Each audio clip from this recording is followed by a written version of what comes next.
Kilalanin natin si John. Si John ay isang 12 taong gulang na bata na dapat ay nasa paaralan.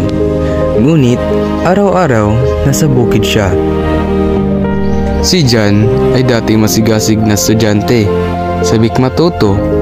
Ngunit dahil sa kahirapan, tumigil siya sa pag-aaral para tumulong sa bukid. Nais niya muling makapag-aral at abutin ang kanyang mga pangarap. Ngunit kailangan niya ng tulong para makabalik sa paaralan at magkaroon ng magandang kinabukasan. Upang masolusyonan ito, nagsama-sama ang pamayanan para tulungan si John.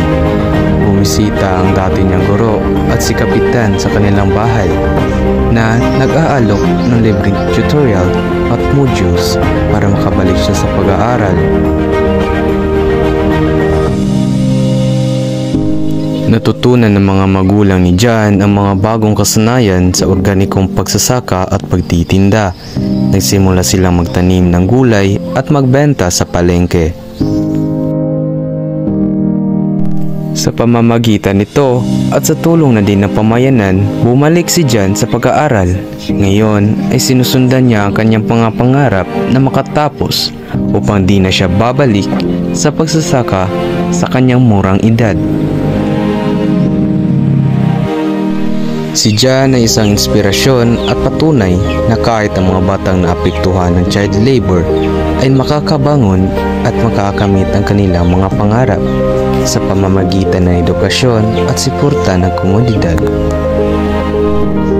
Ang edukasyon at kabuhayan ay magkasama. Sama-sama nating labanan ang child labor at itaguyod ang kinabukasan ng mga kabataan. Bigyan natin sila ng pagkakataong makapag-aral at magkaroon ng magandang buhay. Sa ganitong paraan, magkakamit natin ang isang kinabukasan na puno ng pag-asa at oportunidad para sa lahat.